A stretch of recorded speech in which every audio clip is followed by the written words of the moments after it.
Greetings everyone, Bism al-Abd wal-Ibn wa Ruhu Qudus, Ameen, and grace of our Lord Jesus Christ be with you. Now, today we're going to talk about something a bit different. Once again, back on Islam. It's been kind of a midweek where I didn't do a video on the Bible and defense of Christian doctrine, but that'll definitely be back next week. Once again, thank you for 6k now, which is just mind-blowing, honestly. Thank you and glory to the Lord. Now, today we're going to talk about the Athari Aqidah, and a particular person in the Athari Aqidah, known as Ibn Taymiyyah, who might be familiar to some of you guys who have maybe interacted with the more literalist or Dahiri Atharis, the more apparent meaning, believing Atharis instead of the Muwafida. And so the Athari Salafi community. And Ibn Taymiyyah, as I call him, Shaykh al-Islam, Ibn Taymiyyah, Rahimahullah. And I say Rahimahullah because he needs mercy, he died upon falsehood, sadly. So may God have mercy on him before he is deceived. So what Rahimahullah means, may the mercy of God be upon him. But they say it because they think he is like some great guy, of course. But may God have mercy on all those who passed in falsehood. Now, the point is that he has a fundamental problem, okay? This is what we're really here to discuss more than anything.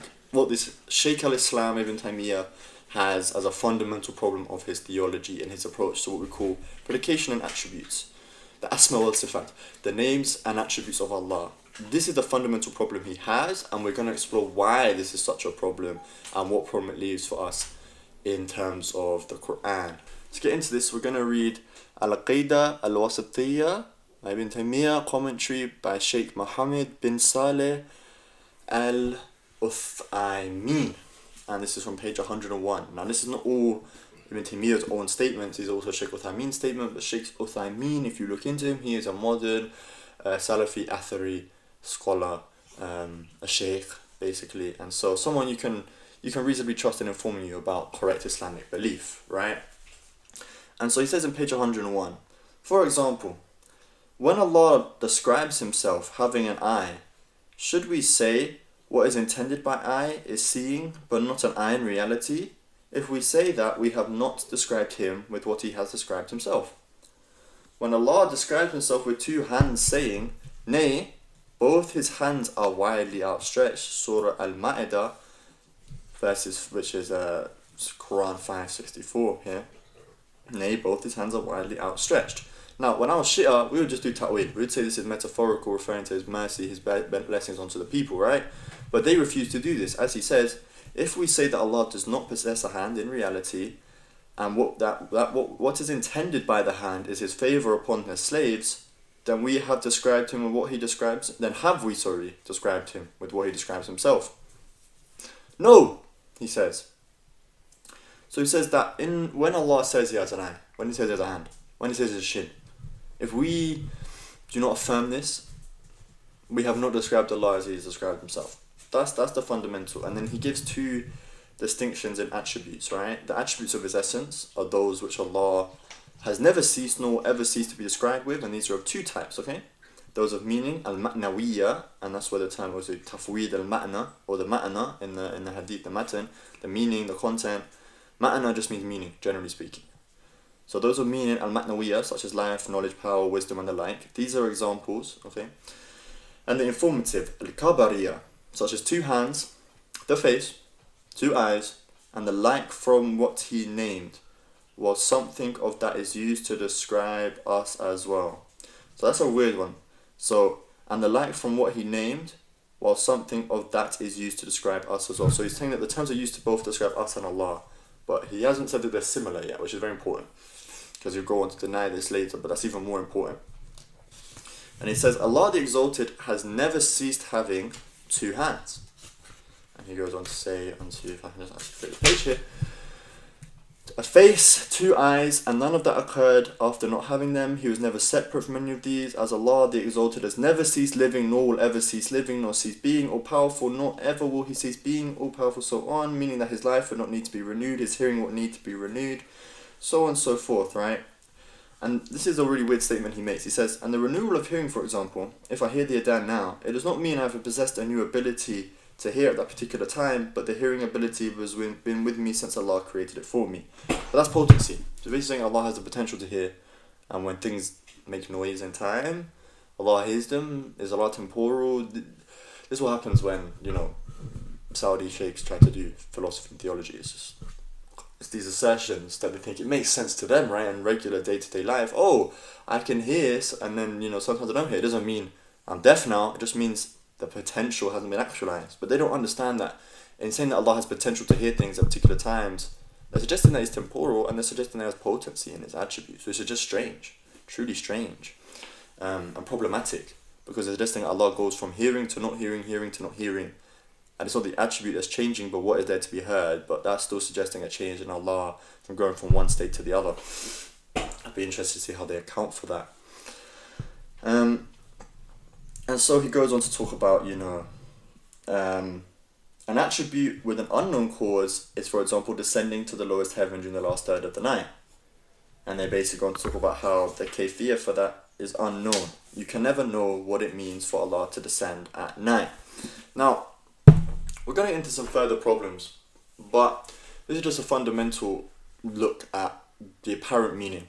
That all these attributes, face, hand, eyes, shin, foot, qati, these are all real attributes that we should describe in this way.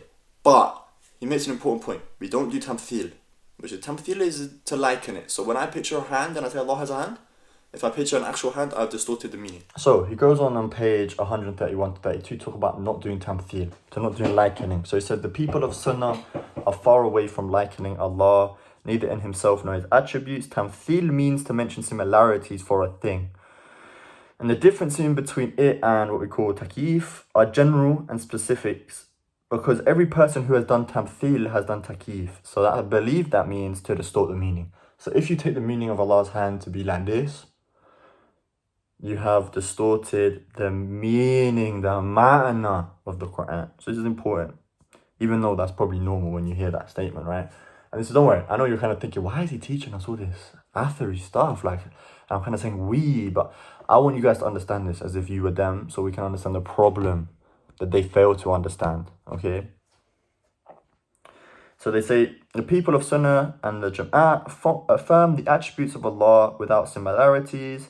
They say Allah the Mighty and Sublime has life, but not like our own life. He has knowledge, but not like our knowledge. He has sight, but not like our sight. He has a face, but not like our faces. He has a hand, but not like our hands. And it's indeed the case with all the attributes. They say, indeed, Allah the Mighty, the Sublime, shall never be similar in what He has ascribed Himself to any of His creatures. And they quote Surah as a Surah, there is like nothing unto Him. Or Surah Maryam 1956, do you know of anything similar to Him? Right, and he says that these ayats are, these verses are proof that you can never liken Allah. But this is perfect. This is perfect for this exact critique we need. So he goes on to basically make the argument in about page 135, 136, that the reason why we can't do this tamthil, or we can't do this likening, is because, camels have hands, ants has hands, clock has hands, but they're not like human hands. But for us, of course, in our worldview, we're realists, so we think that the thing that these things share is a universal of handness and essence, right? Now, of course, he's a nominalist. He doesn't think anything is shared but the name. But this is very important because when the Quran describes Allah, and it does so over 3,000 times, possibly even up to 4,000 times, and when we take into account the Quran, in 4,000 words describes Allah, and none of them tell you anything about Allah, because anytime you think about them, you can't liken it to anything. There's no comparison to anything. So the Quran, when it says He is even Wahid, Al-Wahid, Al-Ahad, and it says He's one, what does that mean? Because when I picture oneness, that's a created oneness, and He's not like that. When it says He's merciful, I think of created mercy. It's not like that. Now they're going to try to retort and say, but we know the linguistic meaning. But that's fine, because you're still saying Kolothishe, or whatever the Arabic is. He is not like any of these things. Who can be compared to Him? Qul huwa Allahu ahad, Allahu samad, lam yalid wa lam yulad wa lam yakul lahu kufuwan ahad, wa lam yakul lahu kufuwan ahad. You know what I'm saying? They say He is and He is one. There's like none unto Him, so on and so forth. But even all those statements don't mean anything. When they say He is, or Allah is, or Bismillah ar-Rahman ar-Rahim, in the name of the most merciful, the most gracious, what is the eternal uncreated mercy and grace graciousness of Allah. You cannot know it intellectually. There is no way you can know it. You don't know what any of these terms mean. So the fundamental point we're making here about not doing tamthil and taking it literal is that it reduces the Quran to a bunch of non-cognitive statements. When it says Al-Rahman, Al-Arsh Istiwa, something like that. The Arabic's not perfect. I was talking about it with a friend. I don't have it perfect, okay? So, but Al-Rahman Al-Arsh Istiwa, or Al-Rahman Al-Arsh Istiwa, the most merciful rose above the throne. So we understand there's an action, but I don't know what the most merciful means. Don't know what that means. Or yeah, technically they say you don't even know what raised means, but I can, if we don't even know what either of those things means, then it just basically means the blah blah blah, the blah blah blah above the throne. Because if you can't tell me what that means, the same way if I say blah blah blah, and then I say, can you tell me what that means? You're going to say, no, that doesn't tell me anything. It's what we call a non-cognitive statement. Now, the same is true if things in the Quran hold no meaning. When they do tafweed al-ma'na, they deny that they have any access to the meaning and they leave it up to Allah. Cool, you might say Allah has a meaning, but Allah has still revealed a book wherein contains no real information about Him. That is the fundamental issue of this aqidah. And the irony is that he'll spend time making analogies for people of heaven looking like the moon and saying, well, it's obviously not, they look like a rock, it's like you'll be shining and beautiful and yada yada, something along those lines, right? If I can just find it, or I'm just quoting. Okay, look, it says that it's not possible, so it says basically, do you think that these people shall enter paradise or be in the image of the moon completely, or they shall be in the image of human being? But they are in the image of the moon in terms of clearness, handsomeness, beauty, and circularity. So there's a shared essence, a shared universal there that he's pointing to. But he doesn't believe in universals. So it's very strange that he points to things that will share a universal sense, and yet he doesn't believe in universals. He's a nominalist. This is really funny. And it says, if you have the first opinion, it means they enter paradise without eyes, noses, and mouths. That means as literally like a moon. If we wish, we can say they enter paradise as stones. If you have the second opinion, then confusion has vanished. It becomes clear. So, and it makes the same argument for Adam being in the shape, size, image of Allah, form of Allah. It basically says that this is actually meaning that he's made by Allah. So, on page 143, he makes another strange statement. So he's talking about the camel of Allah, the servant of Allah, because the image of Adam is clearly separate from Allah, and everything that Allah has referred to Himself while it is clearly separate from Him is then one of His creatures, and so the confusion is removed. So this is just referring to the understanding of Adam is in the form or image of Allah, right? But he says, but if someone says, which of them is safer of the meanings, the first or the second? We say the first, as long as we find support for it in the Arabic language, and the possibility in accord with the intellect. Then it is necessary that the statement be interpreted based upon it. We have found that it is not necessary that an image should be a complete representation of another, and therefore the safest view is to interpret it upon its obvious meaning. If you say, what is the image of Allah in which Adam is created? We reply, and this is where it gets weird. We reply, Allah the Mighty and Sublime has a face, an eye, a hand and a foot, the Mighty and Sublime, but it is not imperative that these be similar to that of humans. While there is a form of resemblance, but it is not a similarity, and as there is a resemblance between the first group to enter paradise and the moon, but without being the same. Now, they're not the same in substance or essence, sure, but you're still basically saying that humans and Allah are sharing some universal of hand, foot, eyes, face, which is just strange. So I could leverage this critique two ways. Either that when we talk about their God, right, like I'm saying, it breaks down to blah blah blah. It doesn't mean anything. It ultimately means nothing. And so the Quran and the 3,000 plus times it describes Allah is a book describing with a non-cognitive statement that equates to saying Allah is blah blah blah, Allah does blah blah blah, this is all blah blah blah. Even the beginning of every prayer, Bismillah ar-Rahman ar-Rahim, well that just means in the name of the blah blah blah and the blah blah blah, if you don't know what mercy and graciousness mean, and not to the linguistic meaning, but what it means to pick out or point to about Allah. Even when you shout all the time, Allah is one, Allah is one, Allah, that doesn't mean anything according to your own idea of nominalism, of your own idea of theology, is that there is no similarity. So this being like one thing, this random nail polish thing that my mum has, one, this is one, okay? But this oneness, it being one thing, has no similarity to Allah's oneness. So when you say Allah is one, like your cool buzz statement, oh, just believe in Allah, Allah is one God, that doesn't mean anything. It means nothing. Sorry. Even your claim to oneness means nothing.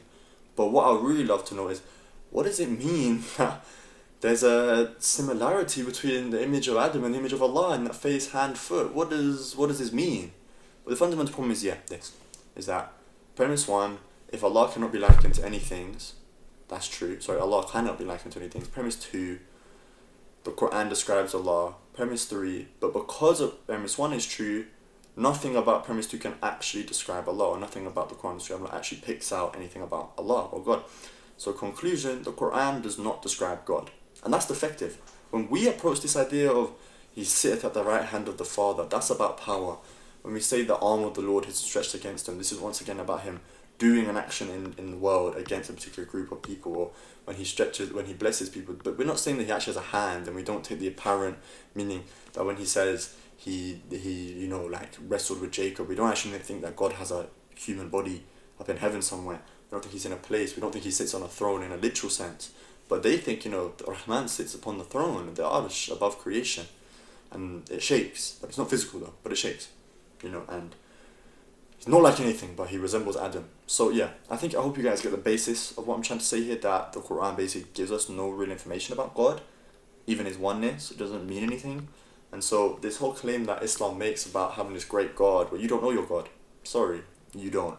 And so I hope this leads you guys, especially any Muslims who are watching, to ask yourself the question: if your book can't tell you about God, if your theology can't tell you about God, if your Salaf, Al-Salihin, your Prophet Muhammad, the Sahaba, the Tabi'een and the Tabi'een never really told you what anything about God is or means, then I don't believe your tradition is from God. My tradition informs me about God both intellectually and, more importantly, spiritually. I can come to know God in a real way, right, in the Orthodox Church.